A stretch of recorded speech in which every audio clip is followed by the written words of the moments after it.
What's up, everybody? Welcome into the Next Pats podcast. I'm Phil Perry. We have a great episode for you this week. Great guest for you this week. We've got the Hall of Famer Kurt Warner back with us here on Next Pats. We were able to have him a couple times last season. Always a treat to talk to Kurt, and especially right now when we're talking quarterbacks all the time. Zappe v. Jones, Jones v. Zappe. What is Bill Belichick going to do? Nobody better than Kurt Warner to be with us this week to discuss it all. So very excited for that. But before we get into that, I want to share with you a couple of things just on both of these players.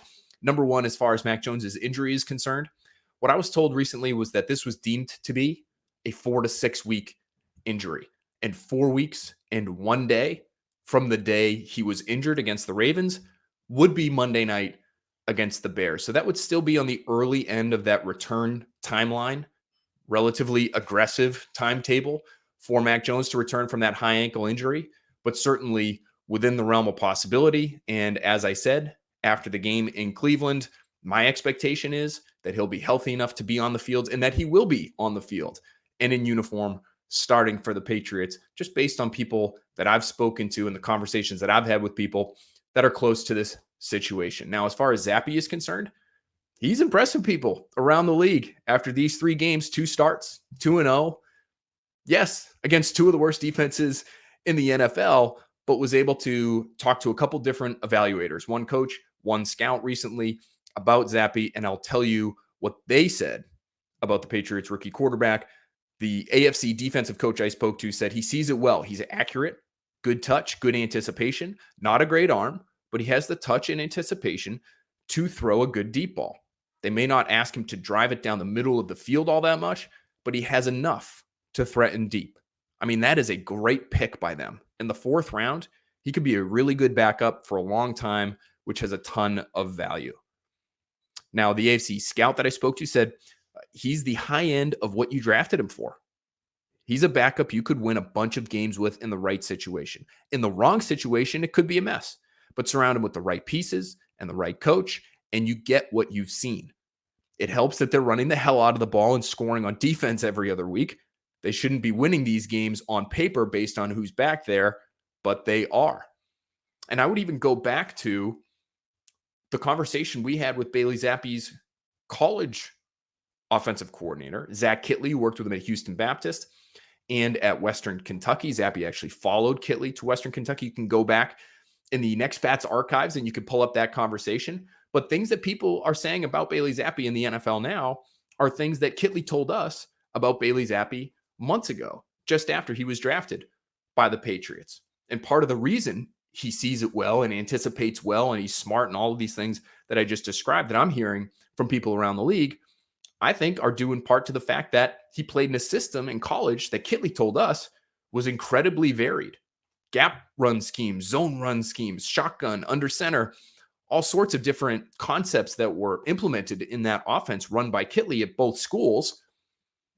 But he was labeled as sort of an air raid quarterback because of how it looked when he was in college and because of the numbers that he posted in college and because he's not the biggest guy in the world. He doesn't have the biggest arm. That air raid system, it's thought to be all passing, a lot of short passing as well. Let your playmakers run with the ball after the catch.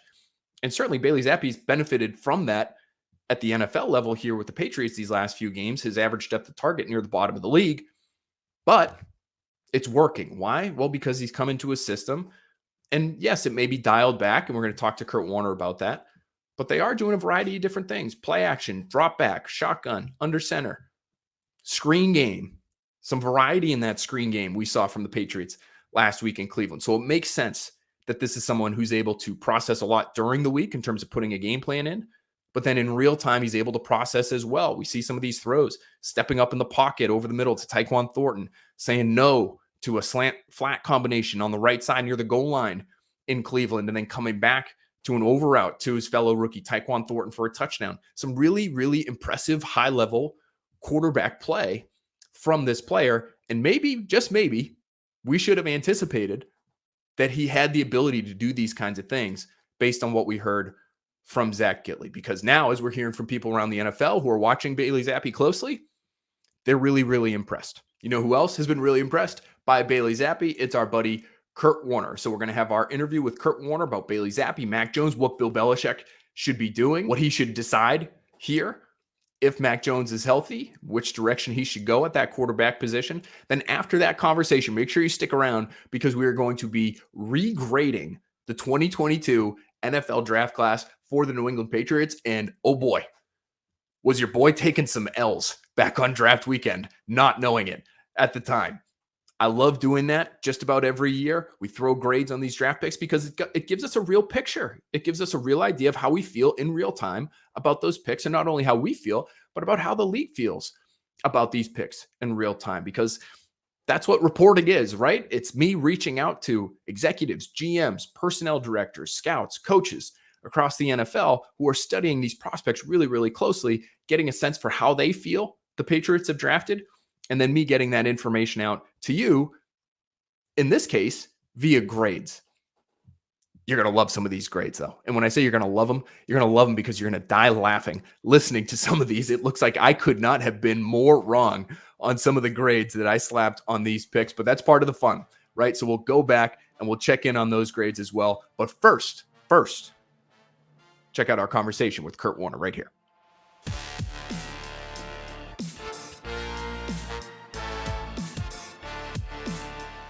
There he is, Kurt Warner. Always happy to have him on the program here at Next Pats. Of course, you can see Kurt on NFL Network, and you can see him every Sunday on NFL Network's NFL Game Day morning at 9 o'clock Eastern Time. Kurt, thanks so much for being with us again. You got it. Good to be on.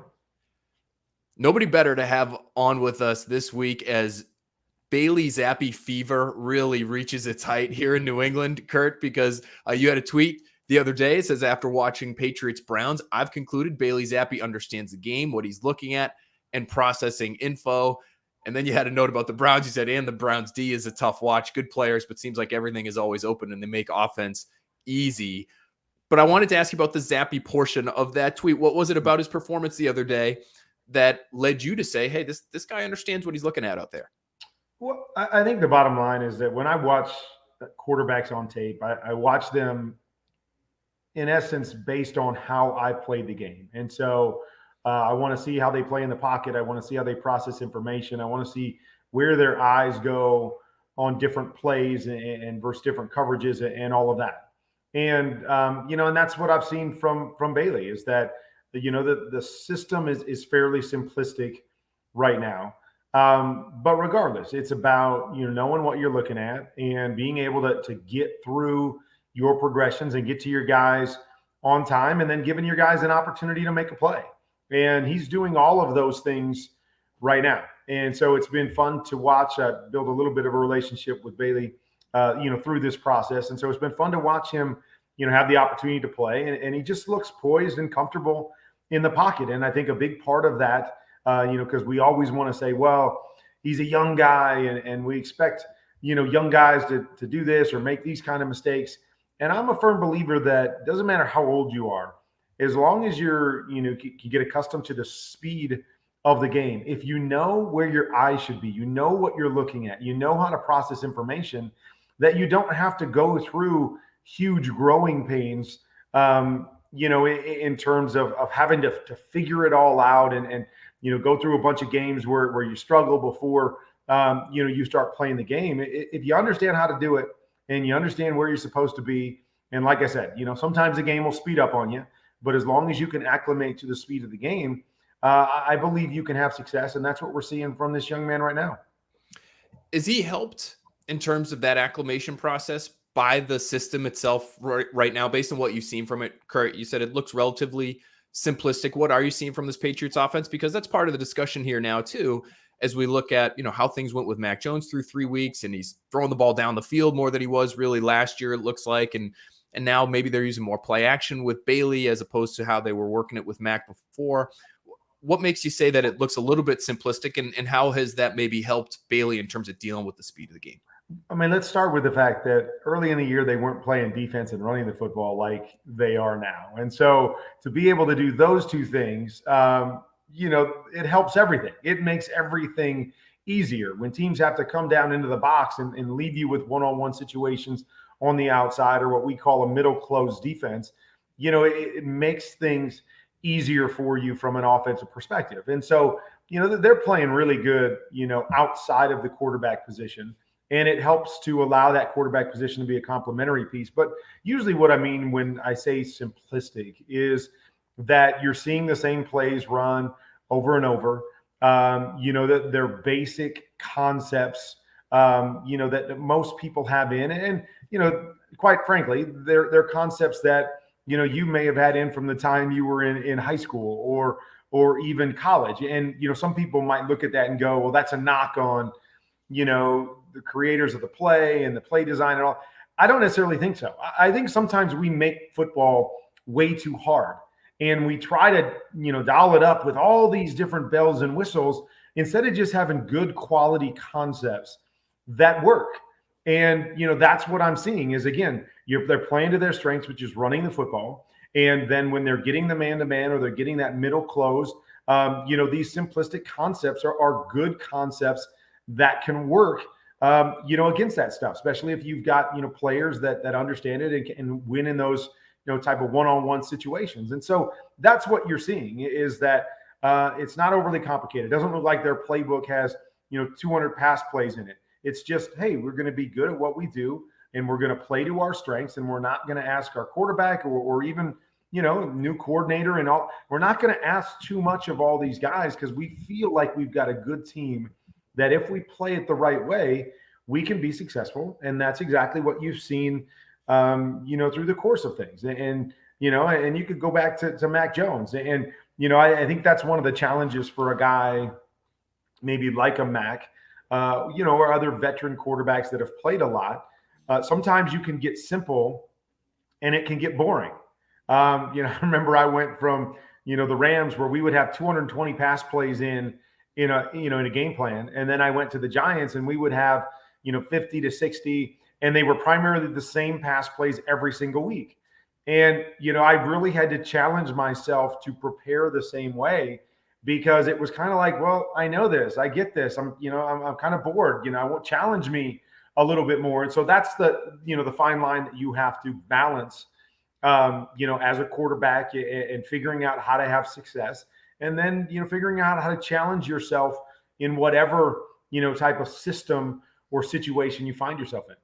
It's one of the most interesting parts of following this team this year is just that it is a new offense. That's what players have been telling us really since training camp. Josh McDaniels goes out, Matt Patricia, Joe Judge, Bill Belichick, they put their heads together and they come up with something different. And it does seem like it is pretty different based on what some of the players are telling us. Kurt, I want to follow up on one thing that you said a little bit earlier. You've been able to build a little bit of a relationship, it sounds like, with Bailey Zappe. I don't know if that started before the draft, but, sort of interesting, I guess, parallels between your college playing days and his, both coming from that 1AA or FCS level. What do you see from him in terms of makeup and maybe from what you know of him, having built a little bit of a relationship with him? What can you tell us about, that part of it? Maybe if there's an underdog mentality there that may be helping him as he goes through his first year here. I mean, I think there definitely is. You look at his career path kind of through college, and then playing at a little bit of a smaller school, so to speak. But again, I think he takes the mentality that he knows how to play the game. And all you need is an opportunity when you know how to play the game and you step into it and you play.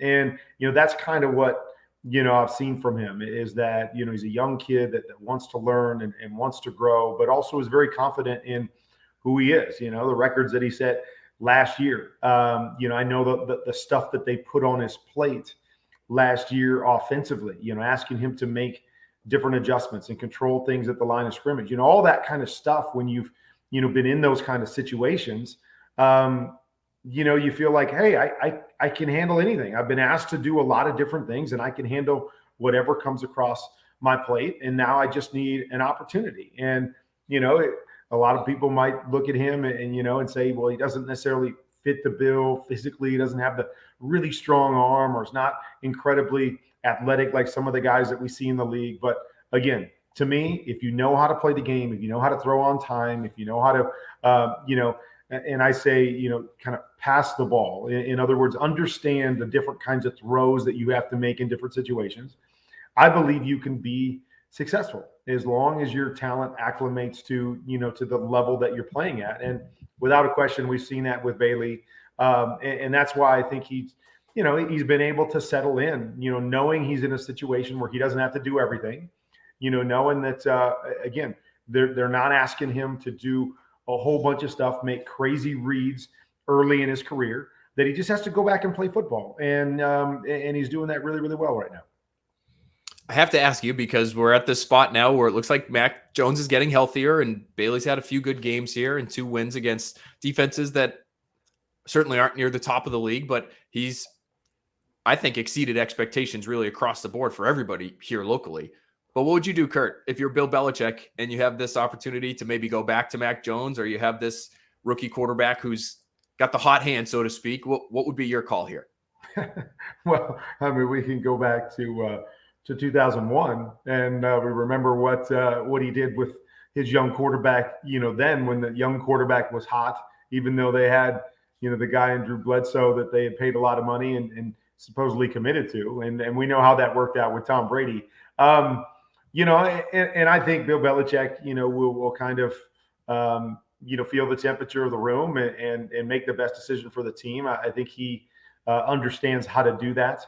All I would say is I'm a big Mac Jones fan. I love what Mac did last year. I think these two guys are very similar in how they play the game.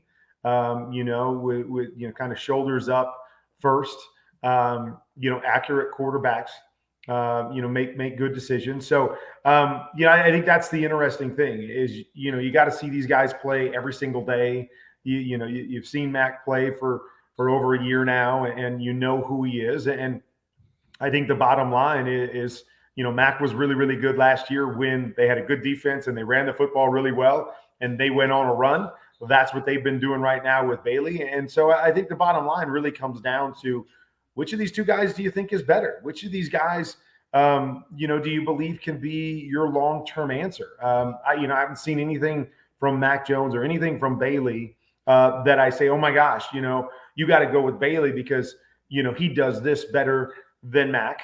I would be hard pressed to think that they're not going to go back to Mac here at some point. I think this gives you that luxury of saying, Mac, get healthy. We feel comfortable with the young guy and he's playing well and we're not asking him to do too much. So we're comfortable with that. And so you can get fully healthy before you get back in there. And, and I think the other thing too is, you always have to see these guys play an extended period of time to really get an idea of who they are. I think a great example is Cooper Rush in Dallas. And Cooper's played great and he won a lot of games for them. But then, they play against Philadelphia, and I think everybody kind of sees like, okay, this is probably why Cooper Rush has been a backup for a number of years, is that when you ask him to have to carry your team, he's not necessarily that guy. Good guy to come off the bench and win you a couple games, but probably not the guy that's going to carry you, to that championship type level. And that, I think that becomes the question here with New England too, is, Bailey's played great. Let's see him a little bit more, and let's see him against good defenses, and let's see him when he's challenged and he has to throw the ball 35, 40 times to win a game. And then who is he? And that may give you a better indication of where the Patriots should go long-term when you compare those kinds of things between Mac Jones and Bailey Zappe, because I think it's very easy for somebody to go in, team's playing well, has a couple games, and for us to jump ship on the guy that was the starter and go, oh my gosh, this guy, look what he's done in these 2 games that he's played. And then at some point, a lot of those guys come down to earth and you go, okay, all right, we just hadn't seen enough and he hadn't really shown us who he is. And I'm not saying that's who Bailey is. I hope Bailey becomes a top flight starting quarterback in the National Football League. I just think it's very early, to go, oh my gosh, we've seen so much from Bailey that we're just going to move on from the guy that we drafted in the first round a year ago that took us to the playoffs and all of that stuff. Be very interesting to see how it all plays out whenever Mac Jones gets healthy, what that decision is from Bill Belichick. But I think the way it's shaping up right now is that when he's healthy, Mac Jones will be the guy, and then they'll have a good problem on their hands with 2 good quarterbacks on the roster, 2 young guys. It's a luxury that a lot of teams, I'm sure, would really love to have. Kurt Warner, we love having you on the Next Pats podcast. Thanks so much for being with us. Of course, again, you can watch Kurt on NFL Network. Make sure you're watching him every Sunday on NFL Network's NFL Game Day morning. That's at 9 o'clock Eastern time. You also need to. I love your page, QBconfidential.com, Kurt. And you have so many great videos on YouTube, part of that QB Confidential project that you have going. I know I'm learning a lot about quarterback play and offense and concepts and design. And I know a lot of our fans would love that stuff as well. So make sure you're checking that out too. Kurt, thanks again for being with us. You got it. We'll catch up down the road. Okay, so you're wondering, because I mentioned this off the top, what did Zappe get for a grade from us on draft day? And how do we feel about that now? I'll answer the second question first. Not great. Okay, not great. I'll be upfront as far as that goes right now. But let's do the entire draft just very quickly. And we had John the Skull Crusher Henry pull our draft day assessments of all of these picks. And we're going to do just very quickly go through from Cole Strange through the late day three picks. And the last few we'll do especially quickly. But the guys who've played the most that we have a pretty good idea of at least what they'll be for this year after 6 weeks of the regular season. I think this could be a lot of fun. Good chance to poke fun at ourselves because, listen, the draft process period is a bit of a crapshoot, right? I think the NFL even feels that way. People that spend a lot of time on this stuff get paid a lot of money to do this for a living. But the grading process, the day of the draft, what is an even more volatile exercise than playing craps? Because whatever that comp would be, that's what I would say draft day grades are. Okay. But we do them anyway because they're fun and because I think it gives us a good snapshot in time of how we feel about those things in the moment and how the league, again, I do want to emphasize that. I'm not passing the buck here in terms of how we came up with those grades, but that's what we do, right? That's what reporting is. That's following up with people who know more than we do, who understand these players better than we do, and trying to get a feel for how they would have handled these different situations that the Patriots ran into, right? And I can tell you, after a pick like Cole Strange, there's not necessarily 100% buy-in or 100% sign-off within the building when a pick like that gets made. So there are varying opinions within a draft room, within a league, on certain players. And so my reporting and then thus these grades tried to reflect that, but they are mine. Hand up. Starting with Cole Strange, on to Tyquan Thornton, down to Jack Jones and Bailey Zappe. Tell you right now, none of them are good. None of them are on the money. But let's get right into it with Cole Strange. So here's what I said about the Cole Strange pick on the day it happened.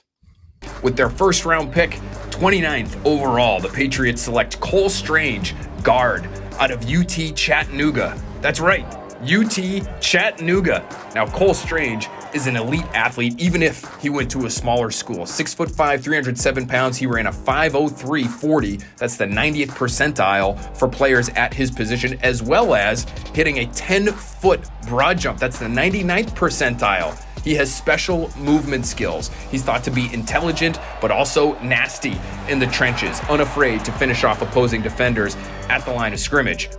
So the question with this pick is not whether or not Cole Strange can play. He can, and he will slot in as a starting guard opposite Mike Onwenu, as well as giving the Patriots some insurance for David Andrews at the center spot. The question is, did the Patriots do the right thing by trading back from number 21 overall, passing on the opportunity to draft Washington corner Trent McDuffie or Florida corner Kaiir Elam, and gaining picks in the 3rd and 4th rounds in order to take a player on the interior of the offensive line that the LA Rams believed would be available to them after pick number 100 overall? The value here is what is the head scratcher, not necessarily the player. He is a fit. He will be able to play, and I believe he'll play effectively. But could the Patriots have had him at pick number 54 overall or even later in the 3rd round? That's why the grade for this pick has to be a D. Okay, little strong. Throwing a D at the Tennessee Chattanooga guard. I will say, we did note multiple times in that description, I think he could play even back then. It was just a question of the value of taking a guard at that spot, especially if the league perceived that he would be available much later, which we got on a very public stage from the Rams. Really? Just went. Oh, my UT Chattanooga to the first round. Hey, where is... How about that? And we wasted our time watching him thinking he'd be at 104 maybe. But that's how a number of NFL executives felt when this pick was made. So it wasn't necessarily about the player. It was about where he was taken. It was about the position. Anyway, let's regrade this thing. And I think if you look at it now, I think I'd give it a B+. I really would, because if you look at Strange himself, among guards, this is according to Pro Football Focus, his pass blocking grade among guards is 20th in the NFL right now. Okay? Run blocking grade among guards, not as hot, 49th in the NFL, but still that's starting caliber. We're talking about all left guards and right guards in the NFL right now. So, and this is among players with at least about 200 blocking snaps under their belts. So really good in that regard. And then if you want to look at the pressures allowed, he's only allowed 8 pressures, according to Pro Football Focus. That's right there with Joe Thuney, Zach Martin, Quentin Nelson. I mean, these are some of the best guards in the NFL. It's tied for 30th right now in terms of total pressures allowed through week 6, but still pretty damn impressive for Cole Strange. And so he's got to be at least in the B range for his play style. He's not necessarily a dominant guard off the bat, a la, somebody like Logan Mankins, maybe. That's my understanding. I wasn't covering the team when he joined the team back in 2006. But that's my understanding was, man, he showed up in the first day of training camp. He was one of their best players. So that might not be the case necessarily with Cole Strange, but I think you have to ratchet it up almost to sniffing that A range when you factor in the trade. And listen, we can sit here and we can talk about the players that they missed on because they traded down. And there are certainly some pretty talented guys that went in that range between 21 and 29 that the Patriots weren't able to get by trading with the Kansas City Chiefs. But if you look at the overall haul, I think that ratchets this grade up to a B+, because of that trade, they were able to acquire the pick that landed them Jack Jones. They eventually, through another trade with Carolina Panthers, but because of a pick that they ended up with, thanks to the Cole Strange trade down, they end up with Bailey Zappe in the 4th round, and they end up with a 3rd round pick in 2023. So that trade already looks like it's worked out pretty well for the Patriots. And it may look even better depending on how that, first of all, how the rest of this season plays out, but also how that 3rd round pick next year shakes out. Okay, so let's get to our next pick. Tyquan Thornton. I've already admitted to failure number 1 on my part. Cole Strange, I gave him a D. I bumped that up now to a B+ after 6 weeks in the regular season. Let's go to our Tyquan Thornton grade. Let's listen to that one. That should be a gem. The Patriots select receiver out of Baylor, Tyquan Thornton. He ran a 4.28 40 at this year's combine, one of the fastest players in the draft class across positions. He is thin at 6'2", 181 pounds, and he has small hands that measure just 8.25 inches. Also still on the board when the Patriots selected were Cincinnati receiver Alec Pierce, Georgia receiver George Pickens, and Western Michigan receiver Sky Moore, all thought to be more highly touted players in this year's class. For those reasons, the grade here has to be a D. All right, so we have some size concerns there. We have some durability concerns there. I think that has actually played out, right? Obviously, the first time he gets tackled essentially in a preseason game, he ends up getting injured. That doesn't speak all that well to his ability to be able to hang on the field at his size. There's a reason most guys are bigger and thicker than Tyquan Thornton when they get to the NFL. But man, since he's returned, the guy clearly can make a big time impact right away. He knows how to get off the line of scrimmage. He obviously is fast. They can use him in a variety of ways. They can use him over the middle. They can use him on screens. They've tried that. Screens are a funny thing. I've heard Bill Belichick say this before, but they're either massive plays or they give you nothing, right? That's generally how screens can go. So there's some risk reward there, regardless of who you're using. But if you're using a guy with 4.2 speed on some of those tear screens, they may not have looked all that pretty in that Browns game. They go for 2 yards, 1 yard. They're failure, quote unquote, types of plays. Those are not successful plays. But all it takes is one of those to break, and it's a game changer. And so I would expect they continue to use him in that way. And man, some of the receivers, I know this was part of how we looked at that grade, was would he have been available later? I know, again, NFL people thought that, generally speaking, that would have been the case much later in some cases. But it's not as though the receivers that were taken around him are necessarily lighting it up. I liked Alec Pierce a lot. We had him here on Next Pats. I thought he'd be a pretty good fit for the Patriots. I thought Sky Moore would be a good fit for the Patriots. I thought George Pickens might be a good fit for the Patriots. And George Pickens has clearly shown that he could play, and he could be a dynamic playmaker in his own right. And I just wonder if they had a better quarterback situation there in Pittsburgh, how well he'd be doing right now. But those other two, they haven't lit the world on fire by any stretch of the imagination. So Thornton D, wrong again. Great job, Phil. I'm bumping that one up to a B+ as well. And as we go through the season, I imagine that thing could keep ticking upward as he gets more comfortable and confident and competent within the Patriots offense. He's just missed a bunch of time. And for him to be already producing the way he has is really impressive. All right, let's get to one that I maybe didn't whiff on quite as badly. This is Marcus Jones. This is the Marcus Jones grade from draft day, 3rd round pick for the New England Patriots. The Patriots select Marcus Jones, cornerback out of Houston. If you wanted playmaking on the defensive side of the ball, you got it. In the Paul Hornung Award winner last season as the most versatile player in college football. He stands just 5'8", 175 pounds, but he is a missile coming downhill as a tackler, and he has tremendous ball skills in the secondary. He also appears to have enough athleticism to potentially be able to help track those 2 speedy, undersized receivers that now reside in Miami. That's why the grade for this pick has to be an A-. Man, I was really high on him then. I'm really high on him now. I feel like the more he's playing defensively, the more comfortable he looks out there. Saw a season high in defensive snaps against the Browns. Was in on a couple of different forced incompletion types of plays. So maybe not necessarily getting his hands on the ball, although he's done that as well. But there are some other instances where he's just in really tight coverage, and there's no way for the receiver to end up making catch. I remember one 3rd down attempt that went to Amari Cooper that he was just smothering Cooper on. I mean, he's that kind of athlete that he's going to be able to stick with guys, even guys that are viewed as among the best or among the top 20-ish in the NFL, wherever you think Amari Cooper should be right now, as far as that hierarchy goes. Should he get the A-? I still would feel comfortable with that grade.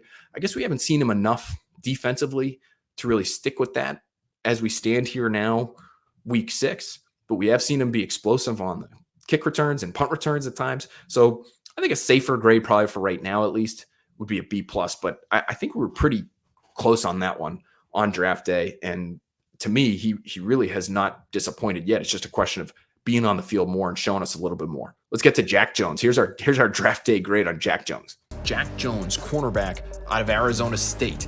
This is not a prototypical Patriot when you look at his frame at 5'11", just 177 pounds. And though he is undersized, he's also not necessarily a burner.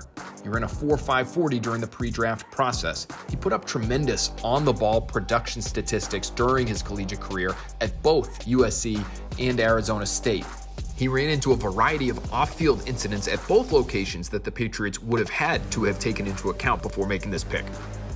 Between those concerns, as well as the size and athletic limitations that he may potentially face at the next level, the grade for this pick has to be a C-. Oh boy, that one hurts. Yeah, size concerns, off the field concerns. I think those are still, generally speaking, concerns, but not to the point where you give him a C- through his work through 6 weeks of the NFL season here. I know the Patriots are hoping he can put on more weight, and some of the things that we saw, for instance, in Green Bay, where he had issues defending the run, those will improve. And the off-field concerns, who knows, right, guys? I mean, those may linger for him forever based on what happened to him in college and that rocky road that he went through. But thus far, he's been nothing but a model citizen. I've had a really enjoyable time talking to the guy. You can go back to our podcast from a few weeks ago. They interviewed the one-on-one we did with Jack Jones. He's really fun to talk to, and he's very honest. He's very confident, but as he should be. And I think as you need to be to play that position. So where do we put this grade now, especially considering that he's the top graded cover corner in the NFL, according to Pro Football Focus. And he is 5th in the NFL in terms of passer rating allowed. That thing is at 39.1 right now. He has 2 picks, 2 pass breakups. I mean, the guy's always around the ball. He has elite change of direction skills that Devin McCourty told us about. You got to give this an A-. I mean, I think the only thing keeping it from an A is just the fact that it has only been 6 weeks. But man, he's right in that range. If you wanted to give it an A, I'd have no problem with that. C- though, yeah, it's looking pretty ugly right now, isn't it? Okay, the next pick was Pierre Strong for the Patriots. Really haven't seen him play all that much. I gave him a B- on the day of the draft. Another 4th round pick. They're second of 3. That one I probably would put, I don't know, somewhere in the C range right now, just again, because we haven't really seen him all that much. Kevin Harris, I think we gave that, I know we gave that a C+ when it happened. Day 3 guy. I guess I'd put that right around a C as well. Pierre Strong's been on the active roster. He's been participating on special teams. So good on him for that. Kevin Harris, been a practice squad guy. They elevated him last week with Damian Harris's injury.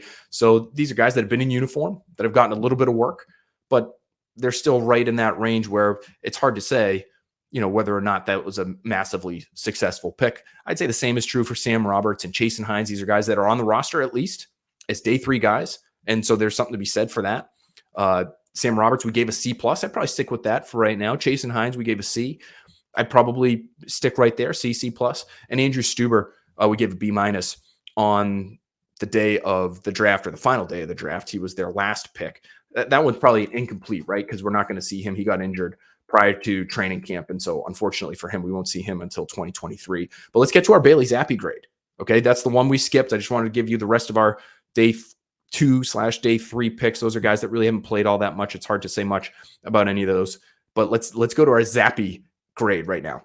With the 137th overall pick, the Patriots select Bailey Zappe, quarterback out of Western Kentucky. Zappe measures in at just a shade over 6 feet, and he has real arm strength concerns according to league evaluators. But coaches love his competitiveness, his accuracy, and his ability to make good decisions in real time. He projects for most as a long-term backup, but with real talent still remaining on the board along both the offensive and defensive lines, with this pick, it's hard to go with anything higher than a C. All right, so that's what we said on day 2 of the draft after the Patriots took Bailey Zappe. I know a lot of people were looking at that across the league and saying, you just drafted a rookie quarterback last year in the 1st round. What are you doing drafting? Even if this guy is a long-term backup, what are you doing drafting that guy in the 4th round? That's a real pick. There's real value there. You have plenty of needs on that team, and you already had Brian Hoyer on the roster for quite a bit of money. I mean, this is how the NFL looks at these things. So was that the best use of your resources there? But after what he's done, giving them an opportunity after the Patriots lost their top 2 quarterbacks, giving Bailey Zappe a C on draft day, way too low. That's got to be an A- as well. So I'm looking at everything he's done, from the poise to the ability to run a variety of different types of concepts for the Patriots. Has the offense been scaled back? Sure. But the play action game, the screen game, the quick passing game, the ability to get in and out of plays, under center, out of shotgun, variety of different personnel groupings. It's been really impressive from Bailey Zappe. So again, I guess I just hesitate on going flat out A. And no, I don't do A+. People always ask me that with the grades, whether it's the week-to-week grades with the games. I grade all the position groups. I don't know. Maybe it's just me. I grew up in grading systems, both in high school and college, where there was no such thing as an A+. So I always felt like you kind of left those behind in like 8th grade. But maybe there are people who went to high-level universities out there that roll with the A+. That's fine. We just, A is the top of the top. That's the best you can do whenever I'm giving out grades. So I'm just slightly below that for both Zappe and Jones, but those are massive successes. The Cole Strange pick, based on the trade itself, and that you got Jack Jones and Bailey Zappe plus another pick by trading down, add on to the fact that Strange has been certainly more than serviceable, given only 8 pressures through 6 games here. Really impactful pick. Tyquan Thornton, he just got back, but he already is changing what the Patriots can do offensively at that position, is giving that position some great depth there. So there's, man, just couldn't be more wrong on some of these picks. But that's what makes it fun to go back, look at it, and say, yes, we can give those picks a grade in real time because it's fun to do. And it gives you, again, that snapshot of how we feel about them in the moment and how the league feels about them in the moment. But also good for me to have a little accountability and go back to it now months later and say, I miss here, I miss there, I miss just about everywhere on this 2022 draft class. So it's all fun. You guys know how much I love talking about the draft, how much I love digging into it, how much I love trying to project out and seeing what these guys are going to be able to do based on the system they're in, the coaching they're getting.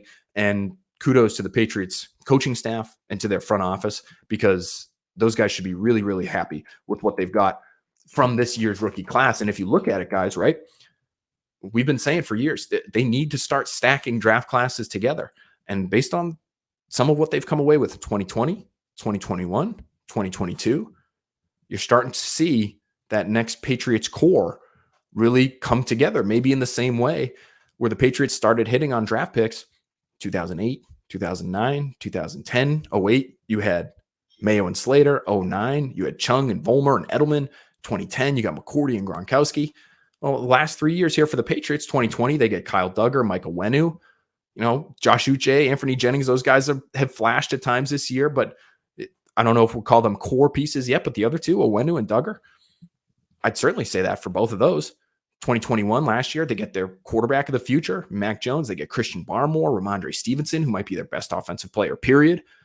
And then this year, between Strange, Thornton, the two Joneses, Bailey Zappe, you have some really valuable pieces moving forward that could carry you into that next iteration of Patriots championship contention. Now, they can't stop here, right? Because, again, if you want to go back to that 08 through 10 stretch of drafts, they didn't stop there with the good picks. 2011, you had Nate Solder and Shane Vereen. 2012, you hit on both your first rounders, big time.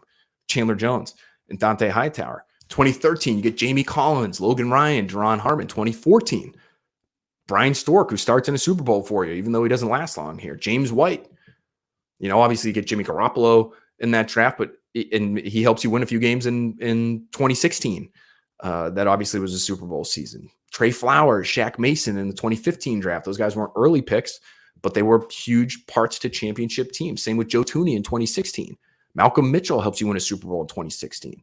So listen, it can't stop where the Patriots are right now in 2022. If they want to get to where everybody is hoping they get to here in New England, then it's going to have to continue. But they've given themselves a good start with what they've acquired these last 3 years. All right, guys, that'll do it for this week's edition of the Next Pats podcast. Really appreciate you listening. A lot of fun to go through the good. Wasn't so much of that. The bad and the ugly. There was plenty of that with my draft day in real-time grades for the Patriots 2022 draft class. Hopefully you enjoyed it as much as I did. Had a blast. Always good to show a little bit of accountability, right?